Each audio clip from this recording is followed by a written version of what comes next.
Okay, now we are going to start the class. अब जितने लोग आने थे आ गए, एंड जो लोग आने वाले होंगे वो बाद में ज्वाइन कर लेंगे, उनके लिए रिकॉर्डिंग वगैरह अवेलेबल हो जाएगा। चलो, तो कल की क्लास में जितने लोग ज्वाइन थे उनसे कुछ क्वेश्चनिंग वगैरह होगी। 5 मिनट का एक क्वेश्चनिंग सेशन है, जिसके अंदर कल के सेशन के ऊपर कुछ क्वेश्चनिंग वगैरह होगी, तो जिसके आंसर्स वगैरह आपको चैट पे देना है। तो उसके लिए चैट बॉक्स अभी के टाइम पे ओपन है, सब लोग इस चैट बॉक्स का यूज़ कर सकते हो।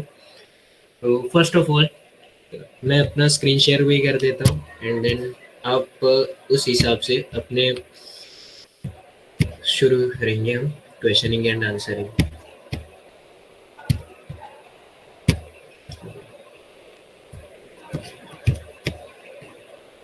फर्स्ट ऑफ ऑल, कि कल हमने कितने टॉपिक्स कवर अप किए थे।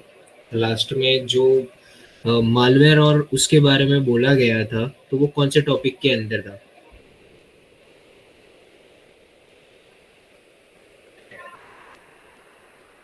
कुछ अटैक्स के बारे में इन डिटेल जानकारी वगैरह दी गई थी वो।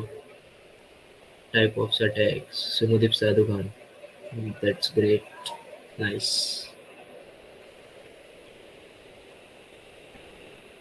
फिर importance of cyber security in digital age के अंदर हमने करीब कितने टॉपिक्स का कवर अप किया था?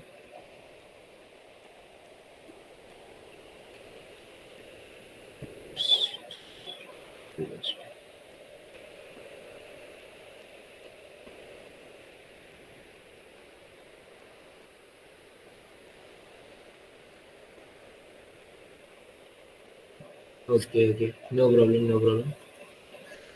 इतने टफ क्वेश्चन वगैरह नहीं होंगे, तो चलो कुछ छोटे मोटे से सॉल्व करवा देते, छोटे question he.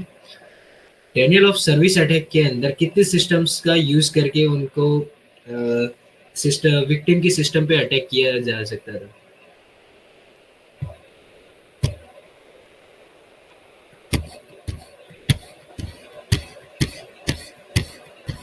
Okay okay okay, that's great. सबने अच्छी तरीके से क्लासेस पे ध्यान दिया है।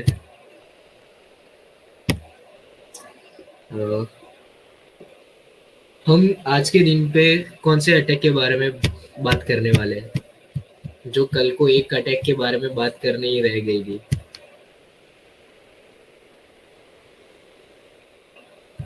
कुछ, yes yes yes, SQL injection, right.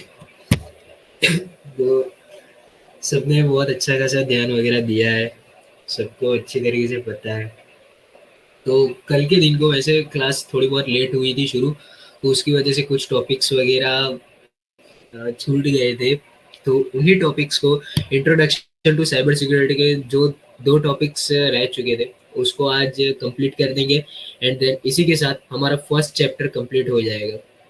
तो फर्स्ट चैप्टर को आज कैसे भी करके कंप्लीट कर देंगे हम। तो बिना टाइम वेस्ट किए हम शुरू करेंगे।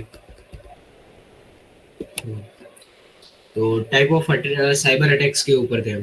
तो टाइप ऑफ साइबर अटैक्स के अंदर हमारा लास्ट अटैक जो कल को रह गया था, तो उस वो था एसक्यूएल इंजेक्शन अटैक। तो what is SQL injection attack? तो SQL injection attacks exploit vulnerabilities in web application to insert malicious SQL statements, allowing attackers to access and manipulate database। यानी कि एसक्यूएल इंजेक्शन अटैक के अंदर website की vulnerabilities, यानी कि database की vulnerabilities के ऊपर मलिशियस एसक्यूएल स्टेटमेंट्स को इंसर्ट करके अटैकर्स है ना कि उसके डेटाबेस को मैनिपुलेट करते हैं, एंड मैनिपुलेट करने के बाद जैसे कि मेरा एडमिन का पासवर्ड है कि 123, या फिर admin@, सिक्योर विद टैकेज। तो अटैकर क्या करेगा, एसक्यूएल इंजेक्शन अटैक की मदद से वहां पर वो डेटाबेस को मैनिपुलेट करेगा एसक्यूएल क्वेरीज की मदद से।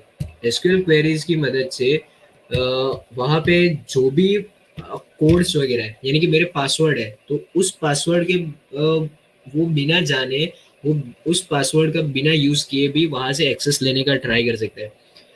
जैसे कि और 1 = 1 करके एसक्यूएल क्वेरीज वगैरह है, तो उन सारी क्वेरीज का यूज हो सकता है वहाँ पे। इसके अंदर एक तो देखे जाए तो कोटेशन मार्क, कोटेशन मार्क के अलावा हाइफन, स्पेस, इन सारी चीज़ों का भी यूज होता है। इसके ऊपर हम लाइव प्रैक्टिकल्स जब शुरू करेंगे तो इसके ऊपर लाइव प्रैक्टिकल सेशन एक कंडक्ट करेंगे। तो उसके दौरान एक टेस्टिंग डेटाबेस क्रिएट करेंगे एंड देन उसके ऊपर ही परफॉर्म करेंगे।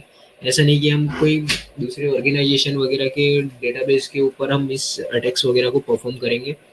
हम खुद से एक वल्नरेबल डेटाबेस क्रिएट करेंगे एंड देन उसके ऊपर ये अटैक वगैरह परफॉर्म करने वाले हैं। तो इस अटैक का कुछ ज़्यादा डायग्राम वगैरह कुछ है नहीं, तो उसको अभी के टाइम पे स्किप करेंगे। एंड देन जितने भी डायग्राम्स हो गए या फिर आपको जो कल के सेशन के अंदर भी डायग्राम्स वगैरह के अंदर जिसको जिसको समझ में नहीं आया होगा, तो उसके लिए ये हमारा सेशन मंडे टू फ्राइडे होगा, 5 डेज का सेशन होगा एंड देन सैटरडे संडे हमारा छुट्टी रहेगा। तो उन सैटरडे संडे के दिन को ये जितने भी डायग्राम्स हो गए तो उन डायग्राम्स को अच्छे से बना के हम आपके व्हाट्सएप ग्रुप के अंदर भी प्रोवाइड कर देंगे एंड देन नोट्स की भी आपको सैटरडे संडे को ही नोट्स प्रोवाइड कर दिए जाएंगे। या फिर जैसे चैप्टर खत्म होगा तो चैप्टर खत्म होने के बाद भी हम तुरंत नोट्स वगैरह शेयरिंग कर देंगे। तो एसक्यूएल इंजेक्शन के बाद टाइप ऑफ साइबर अटैक्स का टॉपिक को हम यहाँ पे क्लोज करेंगे एंड देन हमारा नेक्स्ट टॉपिक है ये की concept of CIA tried. CIA tried क्या है? ये एक मेजर टॉपिक है साइबर सिक्योरिटी का। The CIA tried is foundation of cyber security. It represent the three core principle that cybersecurity aim to protect। यानी ये एक ऐसा मेजर कॉन्सेप्ट है या फिर मेजर प्रिंसिपल है कि जिसके ऊपर है ना कि साइबर सिक्योरिटी के हर एक पर्सन को बहुत अच्छे से ध्यान देना ज़रूरी है। क्योंकि ये 3 चीज़ों में से एक भी चीज़ आपकी थोड़ी बहुत भी ऊपर नीचे होती है या फिर थोड़ी बहुत भी आप इसके अंदर मिस आउट वगैरह करते हो तो आपको बहुत सारी चीज़ों का लॉसेस वगैरह का सामना करना पड़ सकता है। तो इन 3 टॉपिक्स के ऊपर सीआईए ट्राइड, तो सीआईए ट्राइड का हम बोलना चाहे तो सीआईए मेन उसका वर्ड है। तो सीआईए का फुल फॉर्म है कॉन्फिडेंशियलिटी, इंटीग्रिटी एंड अवेबिलिटी। तो उन्हीं 3 टॉपिक के ऊपर ये पूरा का पूरा टॉपिक को कवर अप किया गया है। तो सबसे पहले टॉपिक के ऊपर बात करें तो कॉन्फिडेंशियलिटी। तो what is confidentiality? Confidentiality ensures that sensitive information is accessible only to the authorized individuals। यानी कि कॉन्फिडेंशियलिटी जो भी इंफॉर्मेशंस वगैरह है तो उसको आप इंडिविजुअली एक्सेस कर सको, ऐसा ही सेंसिटिव इंफॉर्मेशन को रखो एंड देन उसको आप कहीं पर भी शेयर वगैरह करने का कोशिश मत करो। एंड देन जितना कुछ भी दूसरों को आप अपना सेंसिटिव इंफॉर्मेशन जैसे कि आपने कोई दोस्त बनाया वगैरह तो आप उसको कुछ ना कुछ कोई भी कॉन्फिडेंशियलिटी की इंफॉर्मेशन, सेंसिटिव इंफॉर्मेशन को शेयर कर दो। तो वैसे साइबर सिक्योरिटी के अंदर आप उन सारी चीज़ों को अवॉइड करो क्योंकि ये आपको आगे चल के बहुत ज़्यादा प्रॉब्लमेटिक क्रिएट कर सकते हैं। MRD once again said I am कि इसके ऊपर डाउट सेशन लास्ट के 10 मिनट्स के अंदर होगा, तो प्लीज़ क्लास के ड्यूरिंग के अंदर थोड़ी बहुत डिस्टर्बेंस ना क्रिएट हो पाए। तो पहले इसको कंप्लीट कर लेंगे। फिर नेक्स्ट आता है इंटीग्रिटी। तो what is integrity? Integrity ensures that the data remains accurate, consistent, and unaltered during storage or transit। यानी कि इंटीग्रिटी के अंदर जैसे कि एक पर्सन है, single person to second person, दोनों का आपस में बातचीत वगैरह होता है तब दोनों की एक दूसरे के साथ इंटीग्रिटी होती है। तो उस वक्त आप प्रिवेंटिंग अनऑथराइज्ड मॉडिफिकेशंस, यहाँ पे एक टॉपिक के ऊपर बात लिखी गई है। तो आप उन चीज़ों को जितना हो सके उतना अवॉइड करो। यानी कि अपनी पर्सनल इंफॉर्मेशन को जितना हो सके उतना शेयर मत किया करो। आप वहाँ पे कोई, जैसे कि कुछ लोग होते हैं ना कि आपको अच्छी अच्छी बातें बोल के बहला फुसला के अपनी आपकी जो भी क्रिटिकल इन्फॉर्मेशन को लेना चाहते हो तो वो लोग वहां से ले सकते हैं। बट आप क्या करो, आप वहां पे उनको जो क्रिटिकल इन्फॉर्मेशन वो लोग चाहते हैं उसकी जगह पे कोई और इन्फॉर्मेशन दे दो, ताकि है ना कि वो वहां पे मैनिपुलेट होके उसके पीछे हाथ धो के पड़ जाए, बट आपकी इन्फॉर्मेशन उनको ना लग सके हाथ। तो आप वहां पे इंटीग्रिटी के अंदर वो कर सकते हो। Availability, availability ensures that system networks and the data are accessible to authorized user when needed। यानी कि जब भी यूजर को जिस भी नेटवर्क या फिर सिस्टम या फिर डेटा को एक्सेस करना होगा, तब वो अपने ऑथोराइज्ड वेरिफिकेशन प्रोसेस की मदद से वो उसको एक्सेस कर सकता है।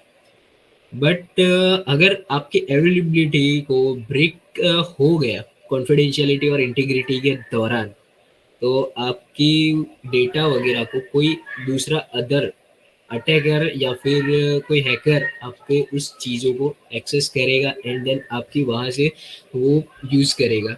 तो आप इन तीनों टॉपिक के ऊपर आप बैलेंसिंग के ऊपर ले सकते हो, क्योंकि ये तीनों एक बराबर ही है। कॉन्फिडेंशियलिटी, इंटीग्रिटी एंड अवेबिलिटी, तीनों के वर्ड के मुताबिक की इसकी एक्सप्लेनेशन है।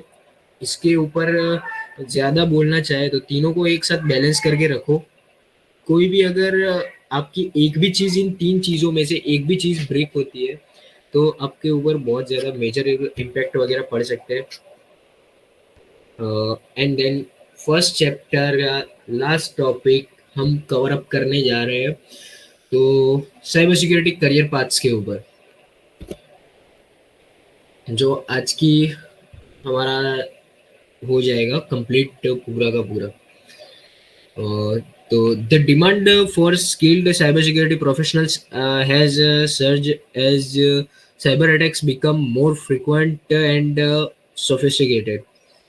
तो आज के डिजिटल एज के अंदर daily to daily cyber attacks and cyber thefts वगैरह बहुत ज़्यादा फ्रिक्वेंटली एंड मेजरली सोफिस्टिकेटेड की, यानी कि बहुत सफाई की तौर से होते आ रहे हैं।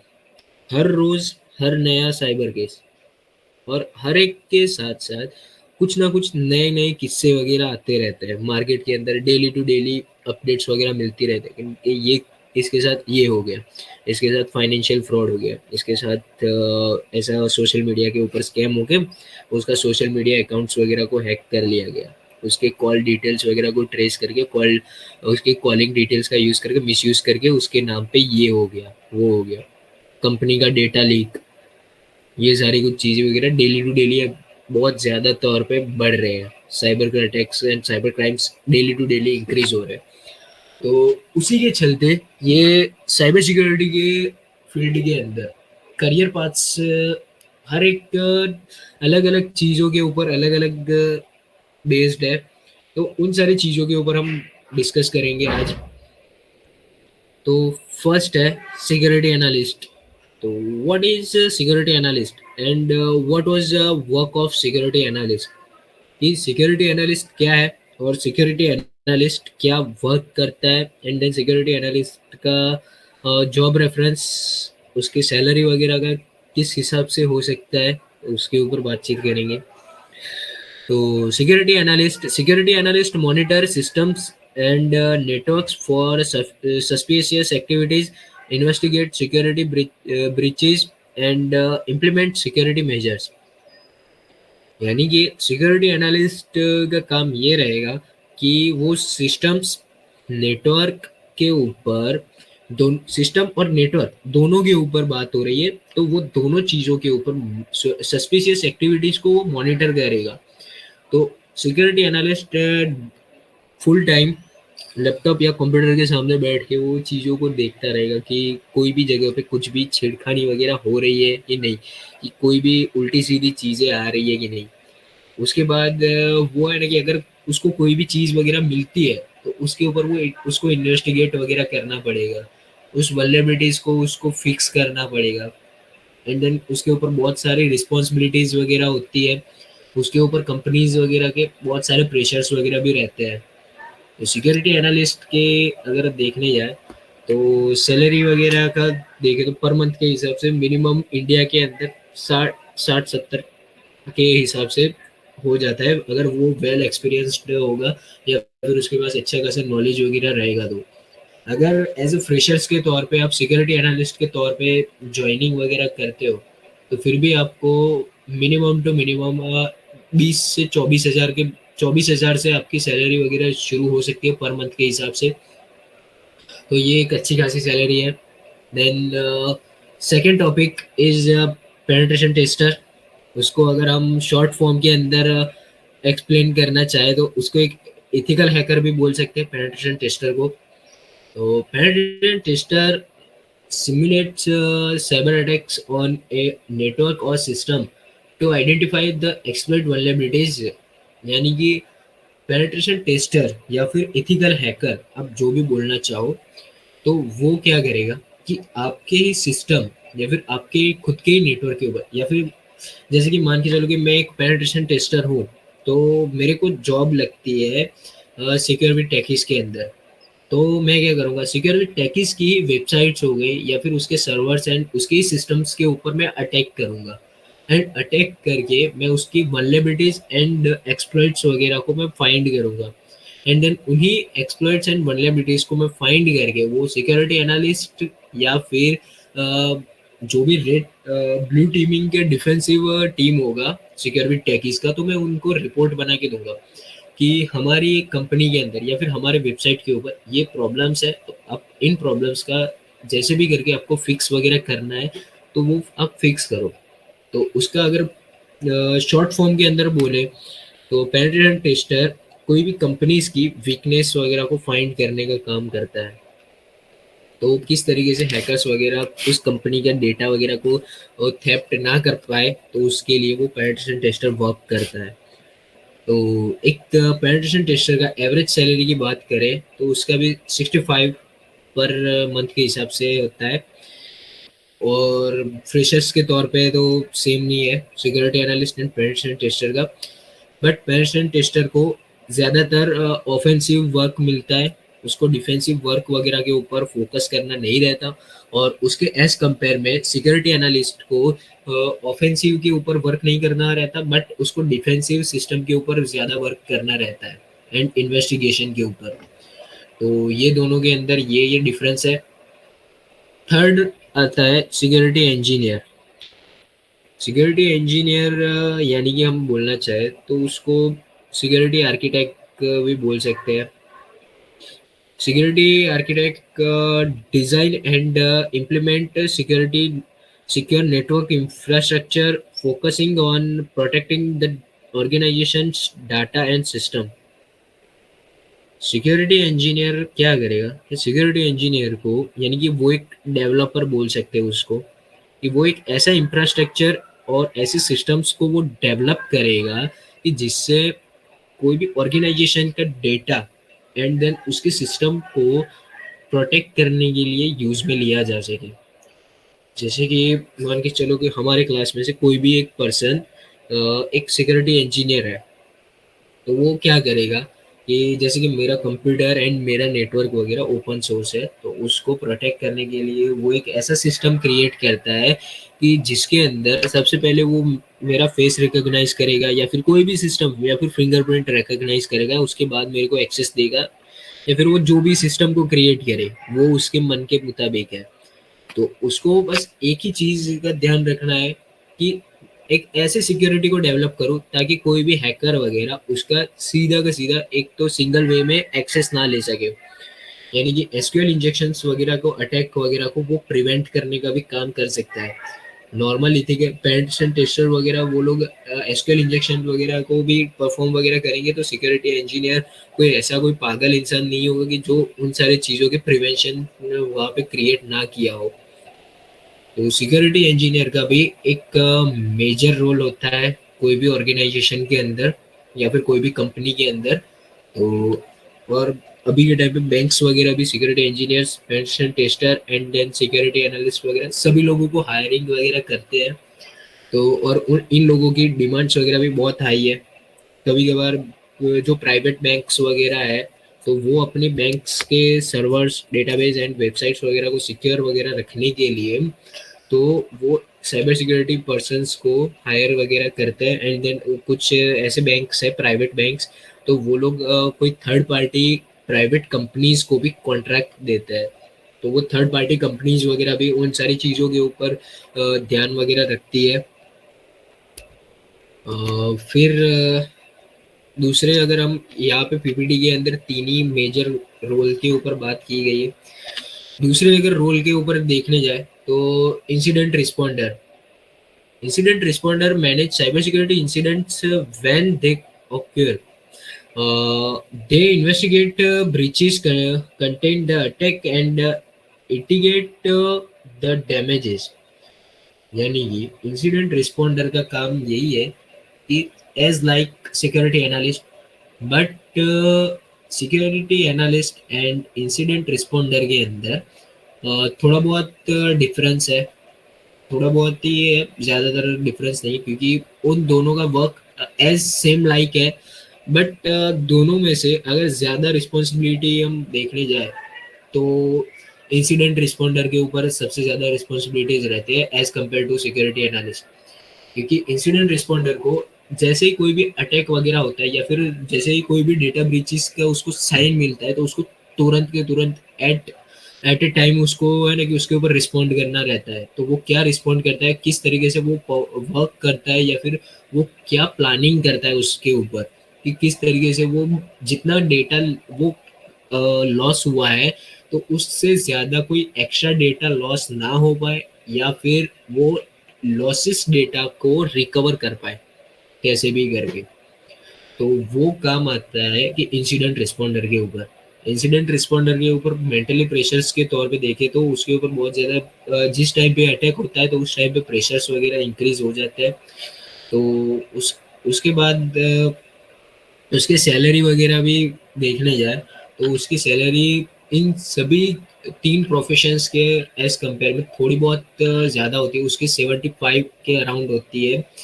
तो उसके ना कि वही रिस्पॉन्सिबिलिटीज़ की वजह से सैलरी को हाई डिमांड पे रखा जाता है। और दूसरी चीज़ कि इसके ऊपर अगर कोई वर्क करना चाहे उसको 24/7 सर्विस के जैसे उसको वर्क करना पड़ सकता है, बट उसकी कंपनी के हिसाब से रहेगा कि उसको किस तरीके से वर्क करना है, क्या है वो। फिर नेक्स्ट जॉब प्रेफरेंस है कि chief information security officer, CISO उसको शॉर्ट फॉर्म के अंदर बोलते हैं। तो कंपनीज के अंदर मेजरली इन लोगों का भी वर्क वगैरह होता है, but chief information security officer का अगर आप वर्क देखें तो वैसे उसके नाम से ही आपको पता चल सकता है कि इंफॉर्मेशन वगैरह के ऊपर सिक्योरिटी का एक वो चीफ ऑफिसर है। तो वही उसके ऊपर सीन वगैरह है, सिनारियो है उसका।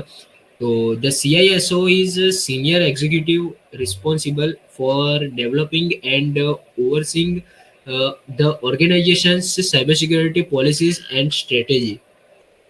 यानी कि चीफ टेक्नोलॉजी ऑफिसर्स का काम ये होता है कि वो एक सीनियर एग्जीक्यूटिव रिस्पॉन्सिबल ऑफिसर होगा जो कोई भी कंपनी के अंदर या फिर कोई भी ऑर्गेनाइजेशन के अंदर जितनी भी सिस्टम्स या फिर साइबर सिक्योरिटी पॉलिसीज या फिर स्ट्रेटेजी को डेवलप वगैरह करने का काम है, तो वो चीफ इंफॉर्मेशन सिक्योरिटी ऑफिसर का होगा।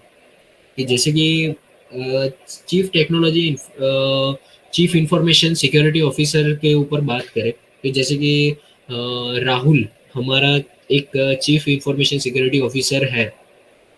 तो वो क्या करेगा कि सिक्योरिटी टेकीज के अंदर वो वर्क कर रहा है, तो सिक्योरिटी टेकीज की सिक्योरिटी एंड देन सिक्योरिटी की स्ट्रेटेजी, यानी कि कोई भी हैकर वगैरह आएगा तो उस हैकर को हनी पॉट के अंदर एंट्री डालनी है या फिर वो किस चीज़ के अंदर एंट्री वगैरह घुसेगा, कहाँ से एंट्री लेगा वो, तो उन सारी चीज़ों के ऊपर वो मैनेज करेगा। एंड देन वो एक कॉन्सेप्ट एंड वो डेवलप करके सीधा वो सिक्योरिटी एनालिस्ट एंड देन दूसरों को देगा। तो वो लोग उसके ऊपर है ना कि डेवलपमेंट का काम करेंगे या फिर वो डेवलपर को देगा। तो उसका बस यही काम है कि वो स्ट्रेटेजी वगैरह को अच्छे से डेवलप करे एंड देन उस स्ट्रेटेजी वगैरह को ब्रेक करने के लिए हैकर्स को बहुत ज़्यादा मशक्कत करनी पड़े। तो वो सारी ऐसी हाई परफॉर्मिंग जो होती है कि या फिर जो हाई सिक्योरिटी प्रोवाइडिंग स्ट्रेटेजीज वगैरह होती है तो उसको डेवलप करने का काम होता है चीफ इंफॉर्मेशन सिक्योरिटी ऑफिसर का। तो उसकी सैलरी को हम देखने जाए तो उसकी एनुअल सैलरी 8 lakhs या 9 lakhs के शुरू होती है अगर आपका एक्सपीरियंस हो तो 2 से 3 साल का अच्छा खासा एक्सपीरियंस है तो। फिर आता है फोरेंसिक एनालिस्ट। तो हु इज फोरेंसिक एनालिस्ट? तो forensic analyst collect and analyse data related to cyber crime often to be used in legal cases। यानी कि फोरेंसिक एनालिस्ट को हम बोलना चाहे तो वो गवर्नमेंट साइबर सिक्योरिटी ऑफिसर्स होते हैं, उनको फोरेंसिक एनालिस्ट बोल सकते हैं। कुछ प्राइवेट कंपनीज वगैरह फोरेंसिक एनालिस्ट की को हायरिंग वगैरह करती है, बट वो कंपनी जब फोरेंसिक की जितनी भी सर्विसेज वगैरह है तो उसको पेड सर्विसेज के तौर पे अगर वो प्रोवाइड करती है तो ही वो फोरेंसिक एनालिस्ट को हायर करती है। वरना फोरेंसिक एनालिस्ट की जॉब प्रेफरेंस देखने जाए तो मोस्टली हद तक गवर्नमेंट इसकी जॉब है। वरना गवर्नमेंट के अलावा प्राइवेट कंपनीज के अंदर बहुत कम कंपनीज है कि जो फोरेंसिक एनालिस्ट को हायर करती है। बड़ी बड़ी कंपनीज है वो लोग तो फोरेंसिक एनालिस्ट को हायर करते हैं, उसके अंदर कोई डाउट नहीं है। फोरेंसिक एनालिस्ट का काम एक ही है, कोई भी इंसिडेंट बनता है या फिर कोई भी डेटा लॉसेस वगैरह होता है तो ऐसे सारे कुछ सर्वर वगैरह देखे तो फिजिकल सर्वर्स वगैरह रहता है या फिर डेटाबेस वगैरह। बड़ी बड़ी कंपनीज के पास फिजिकल डेटाबेस रहता है, उनके पास टेक्निकल डेटाबेस वगैरह का वो रखते नहीं है। तो उन चीज़ों के ऊपर कभी कभार शॉर्ट सर्किट्स एंड देन दूसरी कुछ मेजर प्रॉब्लम्स की वजह से उसके अंदर है ना कि प्रॉब्लम्स वगैरह का creation and then data losses के चांसेस वगैरह होते हैं। तो फोरेंसिक एनालिस्ट उन सारी चीज़ों को एनालिसिस करके एंड देन वो अपने स्किल के अकॉर्डिंगली उन सारी चीज़ों को रिकवरी का काम करता है। उसको एक डेटा रिकवरी की बोल सकते हो या फिर वो डेटा रिकवर करने का काम कर सकता है शॉर्ट फॉर्म के अंदर। फिर आता है malware analyst. Malware analyst and ये हो गए। तो मालवेयर एनालिस्ट की जॉब कहाँ पर मिल सकती है? मालवेयर एनालिस्ट की जॉब वगैरह आपको एंटीवायरसेस बिल्ड करती हुई कंपनीज वगैरह के अंदर मिल सकती है कि जो जितनी भी कंपनीज है मार्केट के अंदर साइबर सिक्योरिटी के रिलेटेड में वो वर्क करते हैं। तो जो कंपनी कोई भी एंटीवायरस वगैरह बिल्डअप करती है या फिर डेवलप करती है तो वो मालवेयर एनालिस्ट को हायर करती है। और मालवेयर एनालिस्ट क्या काम करता है? मालवेयर एनालिस्ट कोई भी जितने भी मलेशियस सॉफ्टवेयर्स वगैरह है, वायरसेस हो गए, ट्रोजन्स हो गए, रैंसमवेयर्स हो गए, उन सारी चीज़ों के ऊपर जितने भी कल वायरसेस के ऊपर या फिर वो बातचीत वगैरह हुई थी तो वो क्या करता है कि उन सारी चीज़ों के ऊपर स्टडी करता है, एनालिसिस क्रिएट करेगा उन सारी चीज़ों के ऊपर कि वो सबसे पहले सिस्टम के अंदर इंजेक्ट होने पर कौन सी मेन मेजर थिंग के ऊपर वो वर्क करते हैं या फिर उसको बोले तो हाईजैक करते हैं सबसे पहले। तो वो मालवेयर एनालिस्ट वो सारी कुछ ऑपरेट्स एंड वो ऑपरेटिंग उसके सिस्टम्स वगैरह को चेक करेगा एंड देन वो सबसे मेजर इम्पैक्ट कहाँ पे करता है तो उन चीज़ों को वो मॉनिटर करके उसकी एक स्टेटमेंट के ऊपर उसके एक प्रिवेंटिंग फाइल क्रिएट करता है ताकि और उनसे डिफेंड किस तरीके से किया जा सके। तो वायरसेस वगैरह को वो एक ऐसे बोलना चाहे तो रिवर्स इंजीनियर भी उसको बोल सकते हैं। रिवर्स इंजीनियरिंग का टॉपिक इसके अंदर आता है, उसको रिवर्स इंजीनियरिंग के अंदर मास्टरी तो नहीं बोल सकता, मास्टरी से भी एडवांस लेवल की उसको आना ज़रूरी है। रिवर्स इंजीनियरिंग का टॉपिक उसके लिए मेन मेजर पॉइंट है। फिर आता है कि क्लाउड सिक्योरिटी इंजीनियर। और तो who is cloud security engineer? तो cloud security engineer focus on securing cloud based infrastructures and platform. They are responsible for implementing security policies, monitoring cloud environment, and managing access control in cloud system। अगर हम देखने जाए तो अभी के time पे ए to Z all चीज़ें online होती गई है। जैसे जैसे ऑनलाइन चीज़ें होती गई है तो वैसे वैसे क्लाउड सिस्टम्स का यूज़ होने लगा है। क्लाउड सिस्टम्स के यूजेस पे कुछ ऐसी कंपनीज है कि वो क्लाउड सिस्टम्स प्रोवाइड करती है अपनी कंपनी के अंदर as compare to physical systems. वो क्या करता है कि सारा कंपनी का जितना भी वर्क है तो आप क्लाउड सिस्टम को आप अपने फिजिकल लैपटॉप या फिर कंप्यूटर के अंदर ओपन करो एंड देन उसके ऊपर वर्क करो, क्योंकि सारा कुछ कंपनी का होल पूरे के पूरे डेटा को एक साथ मैनेज करने में आसानी रहे। तो इस चीज़ के ऊपर क्लाउड सिक्योरिटी इंजीनियर्स की डिमांड आई है। एंड देन उस डिमांड के ऊपर क्लाउड सिक्योरिटी इंजीनियर्स क्या कर देगी, सबसे पहले क्लाउड सिस्टम्स जितनी भी आती है तो एक कंपनी हो गई, तो एक कंपनी का एक सिंगल क्लाउड सिस्टम तो होगा नहीं, उसका क्लाउड बेस्ड इंफ्रास्ट्रक्चर बहुत बड़ा वाला हो सकता है। उसके मिनिमम टू मिनिमम उसके ऊपर 500 से 600 सिस्टम्स का एक इंफ्रास्ट्रक्चर होगा। तो जिसको एक सिंगल क्लाउड बेस्ड सिस्टम होगा तो वो मैनेजिंग करता होगा। तो उसके ऊपर कभी कभार क्या होता है कि कुछ सिस्टम्स वगैरह वल्नरेबल होती है, तो उससे 500 में से 600 में से कोई भी एक सिस्टम को अगर हैक हो जाता है तो उसकी मदद से पूरा का पूरा क्लाउड सिस्टम को एक्सेस किया जा सकता है। हैकर लोग उसको पूरा का पूरा एक्सेस कर सकते हैं एंड देन उसकी वजह से वो पूरे के पूरे कंपनी को कॉम्प्रोमाइज कर सकते हैं। कंपनी का जितना भी क्रूशियल डेटा हो गया, जितने भी सिस्टम्स हो गए या फिर जितनी भी चीज़ें हो गई, तो वो उसके अंदर हो सकती है। तो उन सारी चीज़ों को रोकने के लिए एंड देन उसके ऊपर कंट्रोल लाने के लिए क्लाउड सिक्योरिटी इंजीनियर्स का वर्क होता है। तो क्लाउड सिक्योरिटी इंजीनियर्स कब बन सकते हो आप? तो आपके पास मिनिमम एक्सपीरियंस के लिए देखने जाए, minimum experience security analyst and as a security engineer के तौर पे आपका दोनों का कंबाइन करके आपका 5 से 7 साल का एक्सपीरियंस होना चाहिए, तब जाके आप क्लाउड सिक्योरिटी इंजीनियर के लिए एक अच्छे खासे एलिजिबिलिटी क्राइटेरिया के अंदर आ जाओगे। And then cloud security engineer का पोस्टिंग आप का लग जाता है, तो तब आपका एक्सपेक्टिंग सैलरी के तौर पे हम बोलना चाहे तो मिनिमम आपका expecting salary 20 LPA, 20 to 25 LPA plus ले सकते हो। क्योंकि क्लाउड सिक्योरिटी इंजीनियर का वर्क वगैरह ऑलराउंडिंग वर्क के जैसा ही होता है, उसको सारी कुछ चीज़ों के एंड सारे मेजर कंपोनेंट्स के ऊपर ध्यान रखना पड़ जाता है। और क्लाउड सिक्योरिटी इंजीनियर ओनली एक ही पर्सन होगा पूरी कंपनी के अंदर, ऐसा नहीं है। कोई बड़ी बड़ी कंपनीज होती है तो वो अपने पास बहुत सारे क्लाउड सिक्योरिटी इंजीनियर्स का रखते हैं। तो आप ऐसा मत सोचना कि पूरा का पूरा सब कुछ आपको करना पड़ेगा, तो मेरे को ऐसी जॉब्स वगैरह पसंद नहीं है ये वो। बट आप जैसे जैसे इस चीज़ों के अंदर इंटरेस्ट लेंगे, जैसे जैसे आप इसके ऊपर प्रैक्टिकल्स वगैरह परफॉर्म करेंगे एंड देन जैसे जैसे आप वर्क करते रहोगे तो आपको और ज़्यादा इंटरेस्ट होगा, और ज़्यादा आपको पसंद आएगा। एंड देन आपको ये सारी कुछ चीज़ों के ऊपर वर्क करना पसंद होगा एंड देन आप और ज़्यादा सैलरी को एक्सपेक्ट वगैरह करेंगे, तो जिसकी वजह से आप इसके ऊपर वर्क करेंगे एंड देन अच्छी खासी सैलरीज वगैरह को वो आप ले सकते हो, वहाँ से फ़ायदा उठा सकते हो। तो यहाँ पे हमारा फर्स्ट चैप्टर कंप्लीट होता है।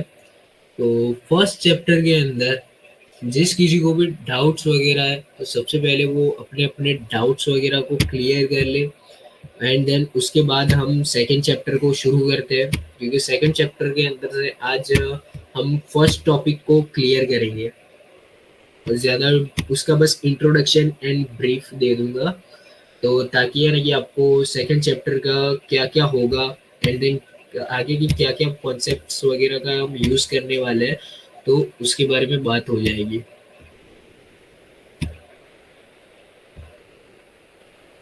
1 सेकेंड माइक का परमिशन नहीं दिया गया भैया। फायरवॉल ये सब सिक्योरिटी इंजीनियर डेवलप करते ना, वो फायरवॉल डेवलप नहीं करते बट वो फायरवॉल की पॉलिसीज वगैरह को मेंटेन वगैरह करते हैं, क्योंकि सिक्योरिटी एनालाइज फायरवॉल वगैरह डेवलप करने का काम, फायरवॉल बिल्डिंग क्रिएटिंग जो जितने भी कंपनीज वगैरह है वो लोग करते हैं। तो अभी के टाइम पे फायरवॉल वगैरह क्रिएटिंग के अंदर देखें तो सोफोस की firewall the best firewall providing है। Please explain the what is bug bounty. But हित आपको मैं एक ही बात बोलना चाहूँगा कि इस कोर्स के रिगार्डिंग आप क्वेश्चनिंग करें, आउट ऑफ कोर्स या फिर आउट ऑफ सिलेबस की बातें इस कोर्स के अंदर नहीं होने वाली। अगर आपको बग बाउंटी वगैरह के ऊपर आपको कोर्स चाहिए तो आप बोल सकते हैं, तो आप इन फ्यूचर इस कोर्स के कंप्लीट होने के बाद बग बाउंटी के ऊपर एक अलग से कोर्स आएगा, तो आप उसको ज्वाइन कर सकते हैं। अगर आपको इसके अंदर इंटरेस्ट नहीं है तो आप आपके ऊपर है, डिपेंडेड है वो फर्स्ट सेशन के अंदर ही ये सारे कुछ रूल्स एंड रेगुलेशंस के ऊपर बातचीत हो चुकी है।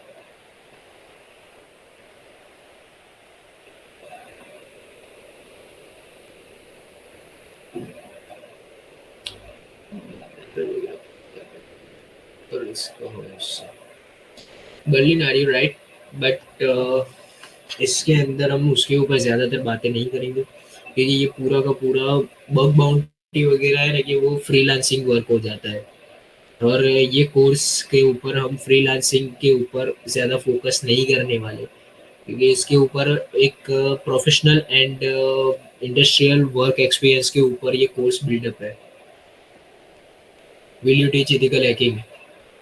Neeraj Menaria, yes, we are teaching ethical hacking, but मैं ये एक ही चीज़ बोलना चाहूँगा कि शुरुआती के टाइम पे ये पहले थियोरिटिकल होगा, एंड देन उसके बाद प्रैक्टिकल सेशंस शुरू होंगे। तब प्रैक्टिकल सेशंस के अंदर आपको प्रैक्टिकल्स भी दिखाए जाएंगे, प्रैक्टिकल्स लाइव समझाए जाएंगे, एंड देन आपको वो सारे प्रैक्टिकल्स वगैरह लाइव आएंगे, एंड कोई भी रिकॉर्डेड प्रैक्टिकल्स वगैरह नहीं होगा। तो आप इस कोर्स वगैरह को मिस आउट वगैरह मत करने का।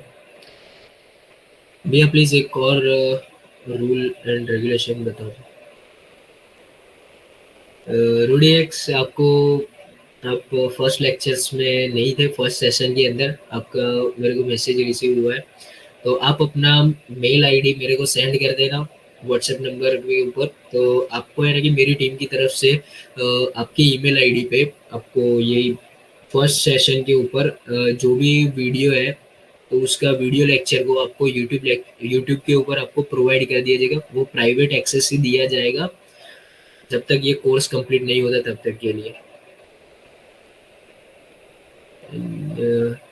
Security analyst topic bug find करता, ये बग बाउंटी अलग है।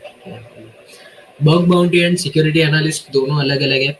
सिक्योरिटी एनालिस्ट है ना कि वो सिर्फ और सिर्फ अपनी कंपनी के ऊपर ही देखता है, और बग बाउंटी वाला पर्सन होता है, बग बाउंटी हंटर होता है।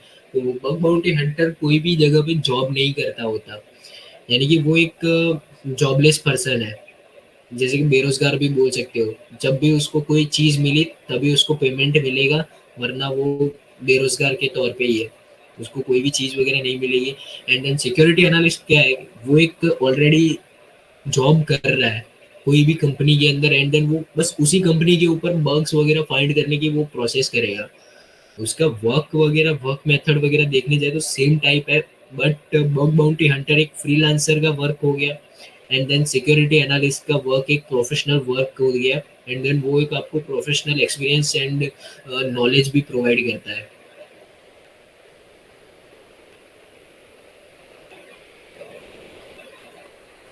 बाकियों को कोई डाउट वगैरह नहीं है क्या?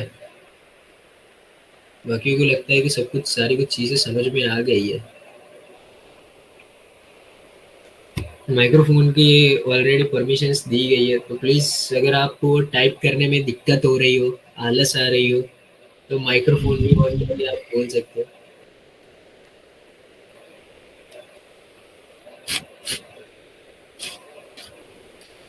अगर किसी को डाउट नहीं है तो प्लीज़ सब लोग चैट के अंदर नेक्स्ट करके स्पैम कर दो, ताकि नेक्स्ट टॉपिक के ऊपर जा सके।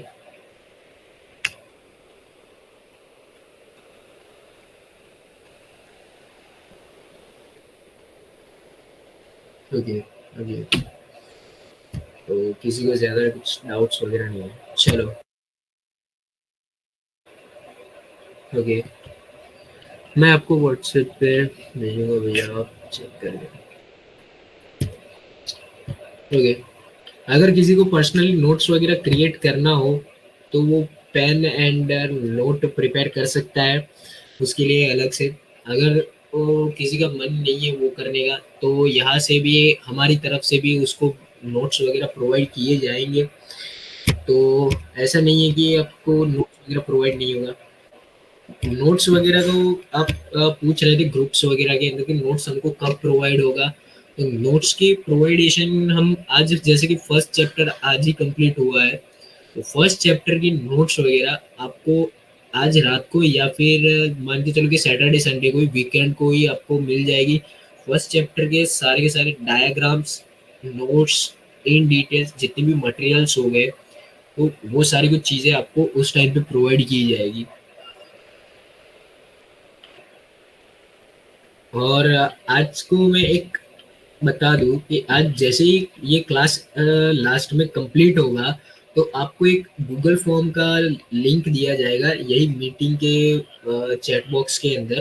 तो आपको क्या करना है कि उस मीटिंग के चैट बॉक्स के अंदर जो लोग कॉलेज की तरफ से है तो वो लोग अपना एक एनरोलमेंट नंबर छोड़ देना वहाँ पे आपका अटेंडेंस शीट कंप्लीट करने के लिए। तो आप अपना अटेंडेंस वहाँ पे कलेक्ट हो जाएगा सबका।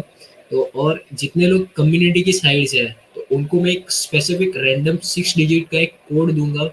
तो उस 6 डिजिट के कोड का आप यूज़ करना तो उससे आपकी अटेंडेंस लग जाएगी। आप अपना नेम एंड वो 6 डिजिट कोड वहाँ पे एंटर करके आप अपनी अटेंडेंस लगा सकते हो।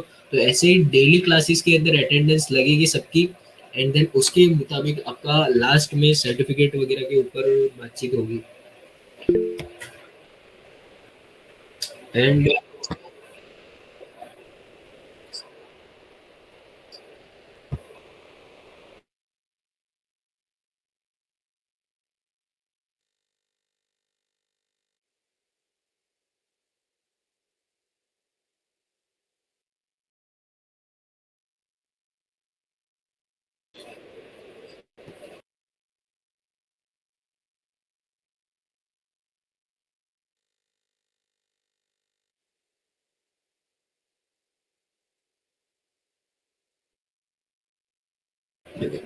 सबको समझ में आ गया क्या?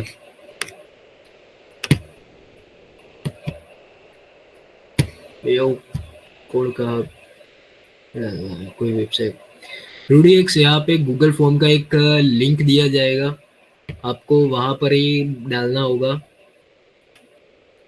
नहीं नहीं, आर्यन बत्रा हमें अभी आरटीओ रोल नंबर नहीं मिले। आरटीओ रोल नंबर आपको मिले हो नहीं मिले हो तो आप आपका जो भी कॉलेज का एनरोलमेंट नंबर होगा फिर आपका क्लासरूम का रोल नंबर होगा आप वो डाल सकते हो। एंड आपको वहां से उसके ऊपर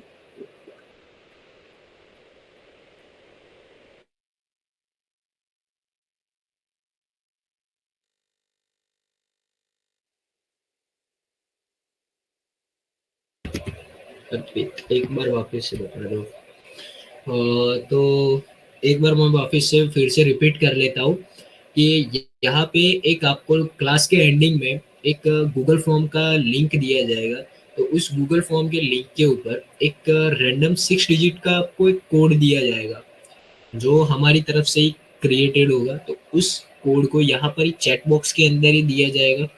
और अदर कम्युनिटी वगैरह पे हम पोस्ट वगैरह नहीं करने वाले क्योंकि जितने लोग क्लास पे ज्वाइन होंगे उतने लोगों का ही अटेंडेंस वगैरह लगेगा। एंड देन जितने लोग रेगुलर क्लासेस वगैरह अटेंड करेंगे उस हिसाब से उनकी अटेंडेंस शीट क्रिएट होगी। एंड ये प्रोसेस डेली टू डेली होगा। उसके हिसाब से आपकी परफॉर्मेंस वगैरह का जो भी परफॉर्मेंस ग्राफ है रिपोर्ट कार्ड है तो वो रिपोर्ट कार्ड के साथ आपका सर्टिफिकेट क्रिएट होगा। तो आप ऐसा मत सोचना कि क्लासेस वगैरह के अंदर हम पहले दिन को ज्वाइन हुए तो बाद में अगर हम ज्वाइन वगैरह नहीं होते तो हम उसके रिकॉर्डिंग्स वगैरह ले लेंगे ये करेंगे। आप रिकॉर्डिंग्स वगैरह भी लेते हो तो रिकॉर्डिंग्स के ऊपर भी आपकी अटेंडेंस लगेगी। ऐसा नहीं कि आप कोई भी टाइम या फिर कोई भी स्केड्यूल के ऊपर आपका स्केड्यूल मिसमैच होता है तो आप अपनी अटेंडेंस को बस यहाँ पे मीटिंग के ऊपर ही दे सकते हो। आप अपना अटेंडेंस वहाँ पे भी आप लगा सकते हो। तो आपकी अटेंडेंस वहाँ पे भी लग सकती है। तो यूट्यूब के ऊपर जब कोई भी बंदा या फिर कोई भी पर्सन यूट्यूब लेक्चर्स को अटेंड करता है तो प्लीज़ आप वहाँ पे अपनी अटेंडेंस के लिए वहाँ पे डिस्क्रिप्शन के अंदर हम फॉर्म का लिंक दे देंगे। आप जो भी आपको कोड होगा तो आप कोड को है ना कि व्हाट्सएप से ही कलेक्ट कर लेना। तो उसी कोड को हम आप यूज़ करना वहाँ पे, क्योंकि वो कोड हम कहीं पर वीडियो या फिर दूसरी जगहों पर प्रोवाइड नहीं करेंगे। तो आप वहाँ से कलेक्ट कर लेना एंड देन अपनी अटेंडेंस को कंप्लीट कर लेना। पेनिट्रेशन टेस्टर के लिए प्रोग्रामिंग की नीड है। हाँ, पेनिट्रेशन टेस्टर के लिए प्रोग्रामिंग लैंग्वेज सीखने की ज़रूरत है, क्योंकि जब तक आपको अच्छी खासी प्रोग्रामिंग के बारे में थोड़ी बहुत भी नॉलेज वगैरह नहीं रहेगी, तो आपके है ना कि ज़्यादातर आपको वल्नरेबिलिटीज़ वगैरह फाइंड करने में या फिर बग्स वगैरह फाइंड करने के लिए आपको बहुत ज़्यादा मेहनत वगैरह करनी पड़ेगी, ऑटोमेटेड टूल्स वगैरह का यूज़ करना पड़ेगा। एंड देन कुछ ऑटोमेटेड टूल्स के अंदर वो वल्नरेबिलिटीज़ वगैरह आपको नहीं मिलेगी, तो उसकी वजह से आपको वो प्रॉब्लमेटिक का इश्यूज वगैरह को सामना करना पड़ सकता है। इससे अच्छा है कि आप पेनिट्रेशन टेस्टिंग टेस्टर भी बनना है तो आप मिनिमम रिक्वायरमेंट के मेरे मुताबिक, दूसरों की रिक्वायरमेंट के मुताबिक मैं नहीं बोल रहा, तो आप minimum to minimum 4 programming language का आप स्टडी करके रखो। जिसके अंदर मेजर लैंग्वेजेस के ऊपर बात करें तो फर्स्ट एक तो सी लैंग्वेज तो आप क्लियर कर ही लो, क्योंकि वो आपका वो एक कॉन्सेप्ट है, मेन कॉन्सेप्ट। देन उसके बाद आपका जावा कंप्लीट होना चाहिए, एक पाइथन कंप्लीट होना चाहिए। एंड देन दूसरी हम नॉर्मल सी लैंग्वेजेस के ऊपर बात करें तो H T M L C S S and JavaScript ये सारे कुछ तो वेब डेवलपमेंट के नॉर्मल लैंग्वेजेस है। तो इन सारी चीज़ों के ऊपर आप नॉर्मल सा नॉलेज रखें तो अच्छी बात है। एंड देन लास्ट एंड वो लैंग्वेज के ऊपर आपको फोकस रखना चाहिए, वो है पीएचपी, क्योंकि आपका वो डेटाबेस वगैरह का भी है तो एसक्यूएल वगैरह के ऊपर भी आपको फोकस करना पड़ेगा। बट आप वेब डेवलपमेंट वगैरह का बारे में जब पढ़ाई वगैरह करोगे तब आपका वो डेटाबेस वगैरह के ऊपर वो एसक्यूएल वगैरह भी आ जाएगा, कवर अप हो जाएगा बैकएंड डेवलपमेंट के वक्त पे। गूगल फॉर्म का लिंक यहाँ पे दे दिया गया है एंड देन कोड भी दे दिया गया है। तो सब लोग ये फिलअप कर देना जैसे ही को ये क्लास कंप्लीट होता है। वैसे 9:55 हो गई है। ये कम्युनिटी वालों को भरना है, हाँ भाई, कम्युनिटी वालों को भी भरना है, क्योंकि कम्युनिटी वालों को भी अटेंडेंस तो लेनी पड़ेगी ना, सिर्फ कॉलेज वालों की थोड़ी ना अटेंडेंस लगेगी, सबकी अटेंडेंस लगेगी।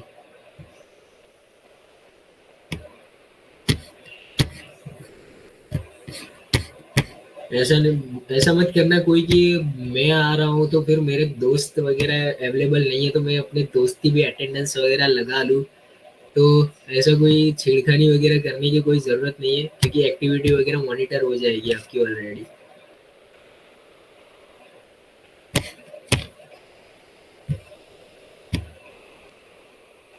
ओके, तो क्लास कोड के अंदर मैं बोल दूँ तो जितने लोग भी कम्युनिटी की साइड से है तो कम्युनिटी वाले अपना क्लास कोड पे कम्युनिटी लिख देना। आपको कोई क्लास कोड क्लास कोड तो यही रहेगा, हाँ मैं भूल गया क्लास कोड के बारे वहाँ पे।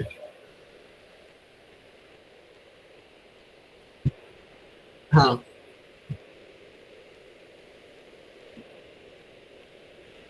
और नेम ऑफ पार्टिसिपेंट के अंदर आप यही क्लास कोड के अंदर आप यही फील कर दो कि 2SWT 0210।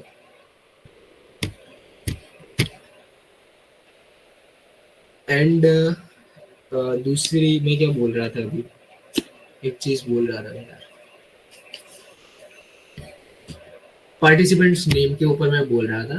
तो नेम ऑफ पार्टिसिपेंट के अंदर आप फर्स्ट डे से लास्ट डे तक जिस भी नेम से आप मीटिंग के अंदर एंट्री ले रहे हो तो आप सेम नेम यूज करना। एंड देन सेम नेम से ही आप अपना वो अटेंडेंस शीट के अंदर वही नेम यूज करना, क्योंकि आपके अटेंडेंस को मेजर मॉनिटरिंग होगा तो इसीलिए।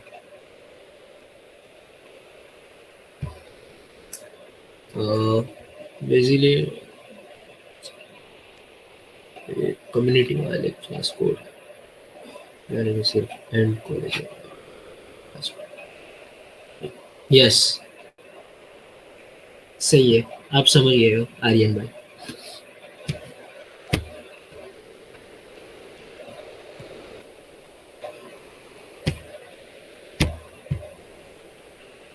ओके। चलिए तो फिर नेक्स्ट चैप्टर हमारा होने वाला है इंट्रोडक्शन टू नेटवर्किंग। ये नेटवर्किंग के ऊपर हमारा ये पूरा का पूरा ये चैप्टर रहने वाला है, नेक्स्ट चैप्टर। तो नेक्स्ट चैप्टर के अंदर हम देखने जाए तो नेटवर्किंग के सिक्योरिटी एंड देन उसके मेजर कॉन्सेप्ट्स के ऊपर बातचीत वगैरह होगी।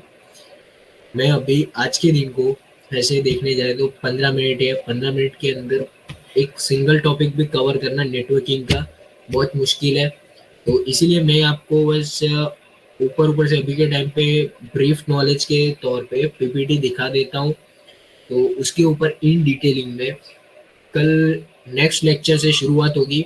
नेक्स्ट लेक्चर के अंदर इंट्रोडक्शन टू नेटवर्किंग, नेटवर्किंग का इंट्रोडक्शन दिया जाएगा।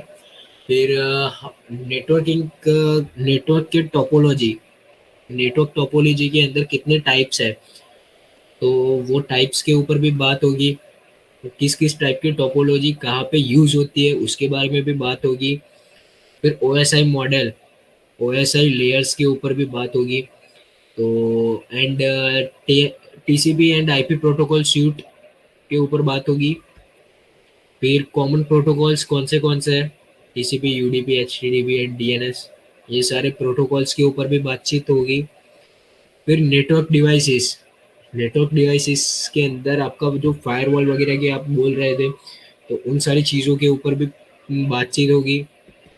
देन आएगा IP addressing and subnetting and VLANs, यानी ये आपका ये पूरा का पूरा टॉपिक आपको मैं फ्लो चार्ट ही समझाऊंगा वहाँ पे कि ये किस तरीके से वर्क होगा। फिर understanding network traffic and packets, कि नेटवर्क ट्रैफिक एंड पैकेट्स वगैरह किस तरीके से वर्क करते हैं, वो किस तरीके से उनका वर्किंग मेथड्स है, पैकेट्स वगैरह का पैकेट एनालाइजिंग वगैरह क्या है, तो उसके ऊपर भी इन डिटेलिंग होगा। उसके लिए आपको एनिमेशंस वगैरह, एनिमेशन एक क्रिएट करके दिखाया जाएगा। फिर कंक्लूजन्स एंड की टेक अवेज जो लास्ट टॉपिक रहेगा। तो इसी तरीके से ये चैप्टर को टारगेट है कि मिनिमम टू मिनिमम ये 3 to 4 डेज के अंदर अंदर हम इस चैप्टर को कंप्लीट कर देंगे। इस चैप्टर के अंदर सब मोस्टली मेरे मुताबिक है तो 60% लोगों को डाउट्स वगैरह होंगे, क्योंकि ये चैप्टर मेजर टॉपिक है। एंड देन ओएसआई मॉडल वगैरह जो है उसके अंदर काफ़ी लोगों को डाउट्स वगैरह होते रहते हैं। एंड उसकी वजह सारी चीज़ों को एक्सप्लेनेशन वगैरह करेंगे, ट्राई करेंगे कि आपको सारी कुछ चीज़ें वगैरह समझ में आ जाए। एंड देन अगर किसी को फिर भी डाउट्स वगैरह रहते हैं तो उसके लिए एक अलग से सेशन वगैरह भी रखेंगे। एंड देन इसको थोड़ा बहुत अगर लंबा खींचने की ज़रूरत हो सके तो उसको थोड़ा बहुत लंबा भी खींचेंगे। एंड सेकेंड चैप्टर के अंदर हम इन सारी चीज़ों के ऊपर बातचीत करने वाले। जैसे फर्स्ट वीक कंप्लीट होगा उसके बाद एक प्रैक्टिकल सेशन से शुरू होंगे। एंड प्रैक्टिकल सेशंस के अंदर first chapter and second chapter के प्रैक्टिकल्स को कवर अप लिया जाएगा वहाँ पे।